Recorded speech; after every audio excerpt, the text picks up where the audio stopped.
네, 오늘 말씀이 요한계시록 1장 말씀입니다. 여러분 요한계시록 하면 떠오르는 게 뭐가 있나요? 666 무슨 시한부 종말론 이런 요한계시록 하면 좀 이렇게 그동안에 좀 안 좋은 것들이 좀 이렇게 많이 인용되고 또 부각이 되고 그래서 요한계시록 하면 굉장히 좀 난해하고 또 뜻을 알 수 없는 그리고 뭔가 좀 두려운 이런 것으로 우리가 생각하기 쉽습니다. 이 요한계시록은 주후 90년에서 96년경 이 도미티안 황제 때 굉장히 박해가 심했는데 그 당시에 쓰여진 책이죠. 이 초대교회 성도들은 네로 황제 때부터 시작된 핍박으로 인해서 누구든지 이 기독교 신앙을 가지려면 목숨을 내놔야 했어요. 당시에 초대교회 성도들은 예수님을 믿는다는 이유 하나만으로 재산이 몰수가 되고 또 붙잡혀서 고문을 당하고 감옥에 갇히고 또 사자밥이 되기도 하고 심지어는 화형을 당하는 그런 말할 수 없는 박해와 핍박을 받았습니다. 그리고 로마의 핍박으로 인해서 사도들은 다 순교를 하게 되고 마지막 살아남아있던 요한이 심우하던 이 에베소 교회가 이 교회의 중심이 됐는데 근데 이 사도 요한마저 로마의 박해로 인해서 결국 반모섬으로 유배를 가게 됩니다. 자, 그러다 보니까 배교자들이 생겨날 수밖에 없죠. 그리고 믿음도 식어지게 되고 또 재림의 소망을 잃고 낙심하는 경우가 생겼습니다. 자, 그런데 반모섬에 유배된 사도 요한이 어느 주일에 바위 틈에 엎드려 기도하는 중에 예수 그리스도의 계시를 받게 됩니다. 그것을 기록한 것이 요한계시록이고 이 로마의 박해가 있었기 때문에 그 내용에 많은 이제 상징들을 사용을 하게 됐습니다. 요한계시록의 말씀은 당시에 이 로마 정부로부터 오는 핍박을 통해서 이 고난과 환난 가운데 있었던 이 초대교회 성도들을 위로하고 다시 오실 주님을 소망하고 끝까지 믿음을 가지고 이기는 자로 서도록 하기 위해서 주어진 것이죠.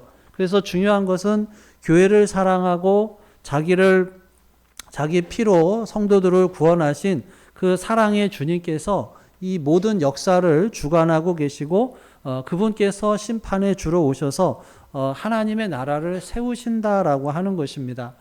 그런 내용이 요한계시록의 주제라고 볼 수가 있죠. 자, 그러면 1절 말씀을 같이 읽어보겠습니다. 시작. 예수 그리스도의 계시라 이는 하나님이 그에게 주사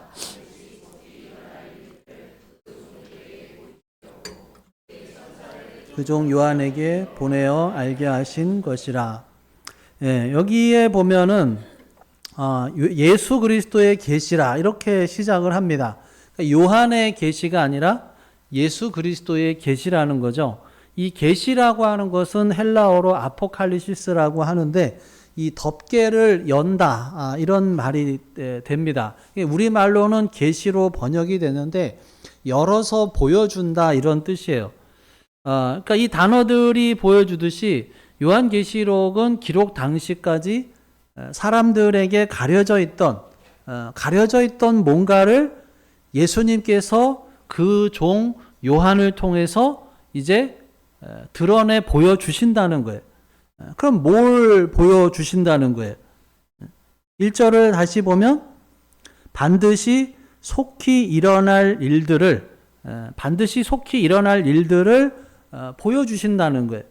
근데 여기서 이제 우리가 속히 일어날 일들이라고 하는 이 표현을 시간의 어떤 긴급성보다는 실제로 꼭 일어날 일들이다라고 하는 것을 강조하기 위해서 사용된 표현으로 보는 것이 더 바른 이해입니다. 근데 많은 사람들이 이 말을 시간적인 관념으로 이해를 했어요. 그리고 이러한 관점은 또 성경을 이해하는데도 많은 오해를 낳게 됐습니다. 이 복음서에서도 예수님께서 천국이 가까이 왔다 이렇게 수차례 말씀하셨죠. 그래서 초대교회 성도들은 예수님의 다시 오심이 속히 이루어질 것으로 믿었어요. 그런데 2000년이 지난 지금까지도 오시질 않았죠. 우리가 기억해야 할 것은 그날과 그 시각은 하늘의 천사도 모르고 아들도 모르고 오직 하나님 아버지만이 아신다고 예수님께서 강조해서 말씀하셨다라고 하는 거죠. 이 말씀은 무슨 뜻이냐? 그 시각이 우리의 영역이 아니다라고 하는 거예요. 또 하나님께서 이 베드로의 표현을 통해서도 천년이 하루 같다라고 하는 하나님의 시간과 인간의 시간 개념이 다른 것을 알려주고 계시죠. 그래서 여기에 반드시 속히 될 일이다라고 하는 것은 어떤 시간적인 의미라기보다는 그 내용의 확실성에 중점을 두고 이해를 해야 합니다. 다시 말해서 반드시 속히 될 그 일이 무엇인가에 이제 초점을 맞춰야 한다는 거죠. 자, 그래서 이 요한계시록은 종말의 때에 반드시 일어날 일들을 보여주는 책이에요. 근데 이 종말에 일어날 일들은 베일에 이렇게 숨겨져 있었다는 거예요.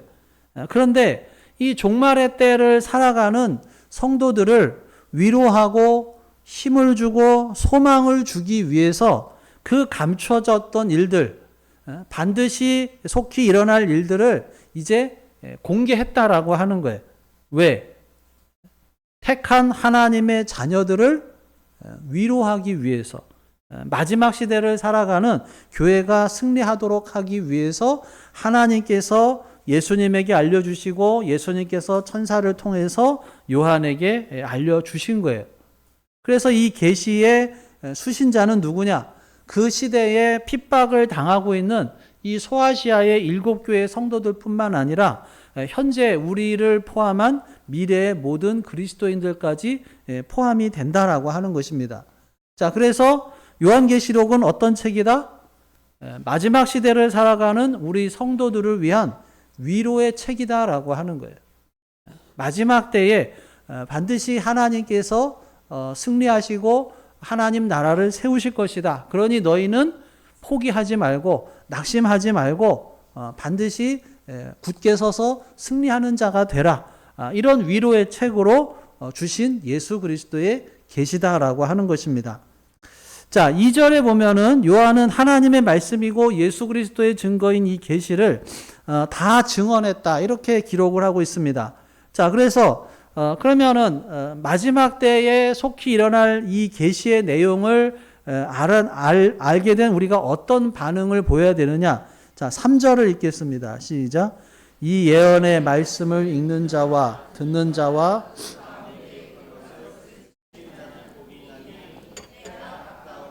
이 예언의 말씀을 읽고 듣고 지키는 자가 복이 있다라고 하셔요. 왜 예수님께서 마지막 때에 일어날 그 역사의 비밀을 사도 요한을 통해서 우리에게 알게 하셨냐? 복 있는 삶을 살도록 하기 위해서요.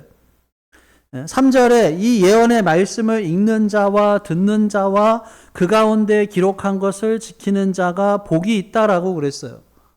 자, 초대교회는 오늘날과 같이 여러분들처럼 각 사람이 소지하는 개인용 성경책이 없었어요. 그냥 한 교회에 하나의 두루마리 성경이 있을 뿐이었습니다. 그리고 그 두루마리가 엄청나게 비쌌어요. 그래서 이 예언의 말씀을 읽는 자란 개인적으로 읽는 것을 가리키는 게 아니라 공적으로 예배를 드리는 곳에서 선택된 한 사람이 크게 읽는 거예요. 그러면 듣는 자와 지키는 자는 예배에 참석한 회중을 말합니다. 그러니까 이거는 당시의 상황을 말해주고 있어요. 그러니까 한 사람이 예배 시간에 공개적으로 두루마리 말씀을 낭독을 하죠. 그러면 예배에 참석한 사람들은 다 그 말씀을 경청하는 그런 상황을 보여주고 있는 거예요. 그런데 말씀은 읽는 자와 듣는 자와 지키는 자가 다 복되다고 하면서 마치 세 부류의 사람이 있는 것처럼 보여요. 그렇지만은 실상은 한 사람의 읽는 자 그리고 듣고 행하는 이 모든 회중을 가리킵니다. 자, 그래서 오늘 말씀을 읽는 자 그리고 듣는 자, 지키는 자 어떤 신앙생활을 해야 되는가를 함께 말씀을 나눠보고자 합니다. 자, 마지막 때에 복 있는 사람으로 살기 위해서는 말씀을 열심히 읽어야 한다는 거죠. 예수님께서 사람이 떡으로만 사는 것이 아니고 하나님의 입에서 나오는 말씀으로 사는 것이다 라고 말씀을 합니다. 영혼을 가진 인간은 하나님의 말씀을 읽어야 살아나죠. 시편 19편의 7절 8절 말씀은 여호와의 율법은 완전하여 영혼을 소성시키며 여호와의 증거는 확실하여 우둔한 자를 지혜롭게 하며 여호와의 교훈은 정직하여 마음을 기쁘게 하고 여호와의 계명은 순결하여 눈을 밝게 하시도다. 하나님의 말씀을 읽으면 영혼이 살아나고 마음의 평안과 기쁨이 임하게 됩니다. 뿐만 아니라 우둔한 자를 지혜롭게 한다라고 하는 것입니다. 그래서 시편 1편에서도 복 있는 사람은 어떤 사람이라 그래요? 오직 여호와의 율법을 즐거워하며 그의 율법을 주야로 묵상하는도다. 묵상은 말씀을 작은 소리로 읊조리는 것을 말합니다. 복 있는 사람은 늘 성경을 가까이 두고 소리내서 읽는 사람이라는 거예요. 복 있는 사람 되고 싶으시죠?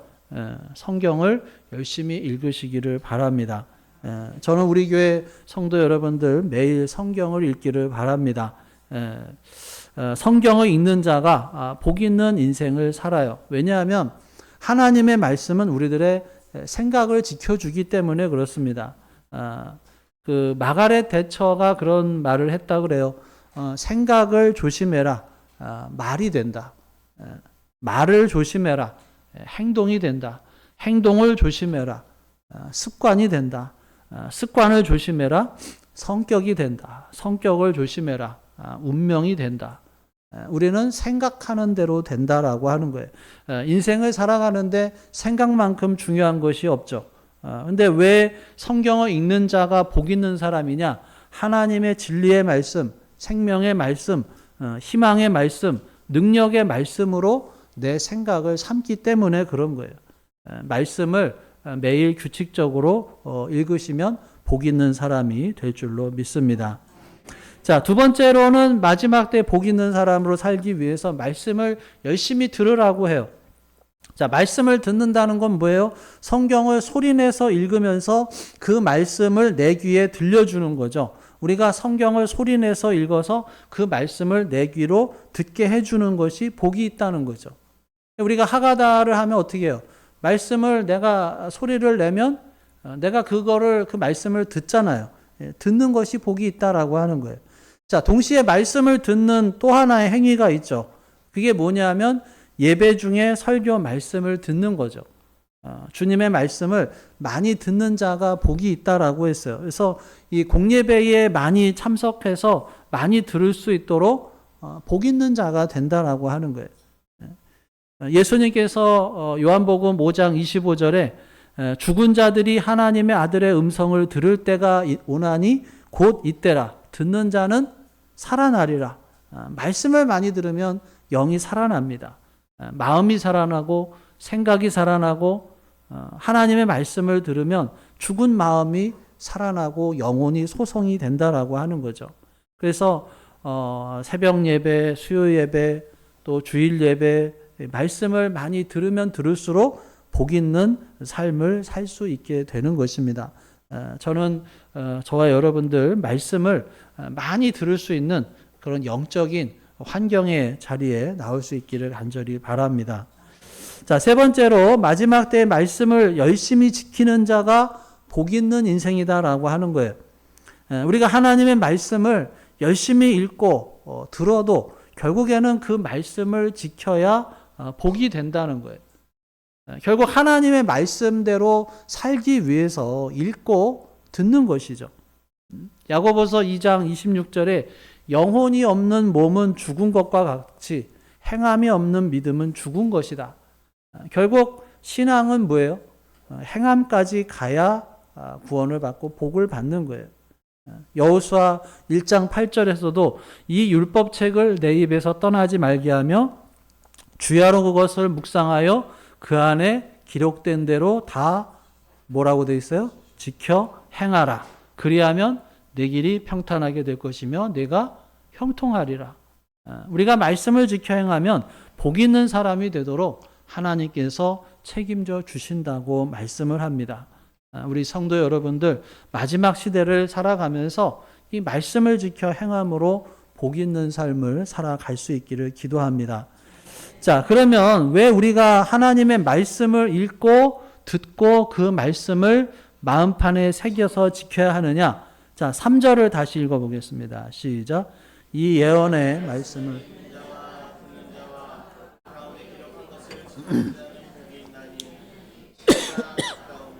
네. 왜 복이 있느냐?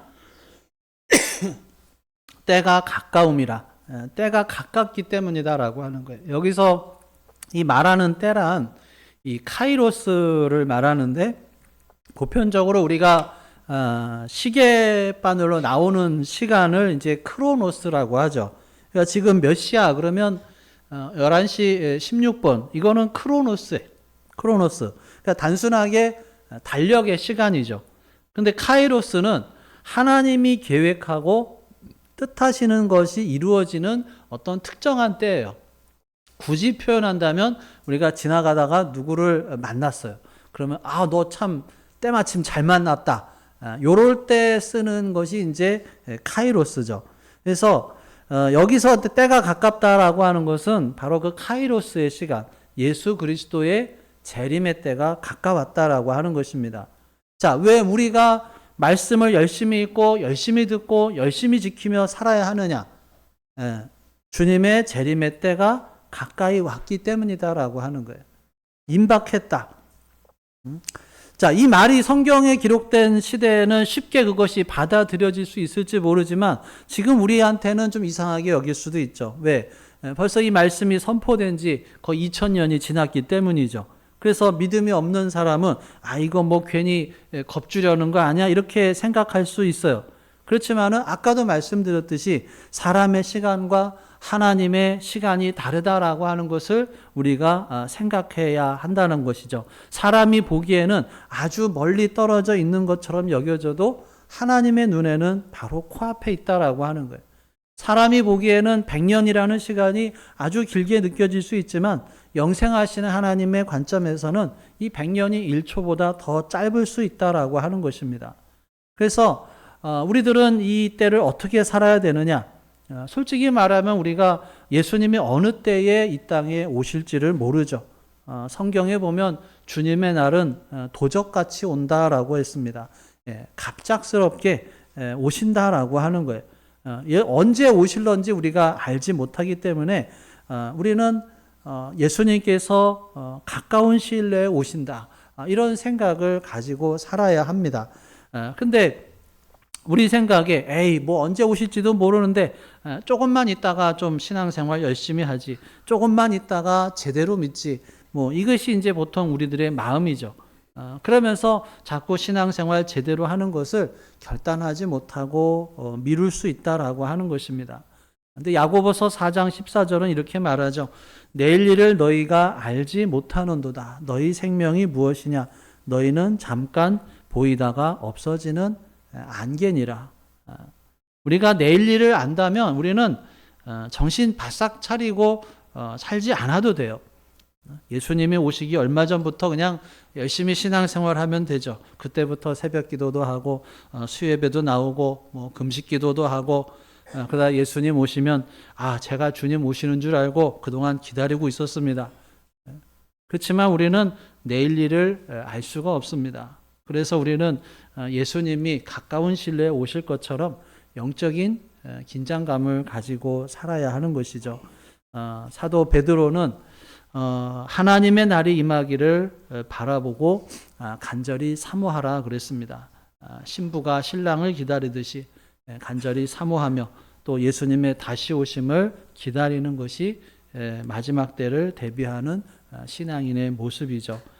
요한계시록의 주제 예수 그리스도가 이기신다라고 하는 것입니다.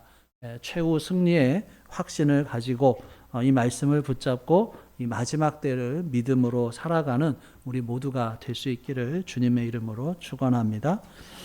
기도하겠습니다. 오늘 주신 말씀 생각하며 함께 기도합니다. 나에게 주신 말씀이 무엇인지, 또 내가 붙잡아야 할 말씀이 무엇인지, 또 내가 말씀을 읽고 듣고 지키는 자가 되기 위해서 무엇을 해야 할지, 다시 한번 우리 마음속에 계시는 성령 하나님의 음성에 귀를 기울여 보겠습니다.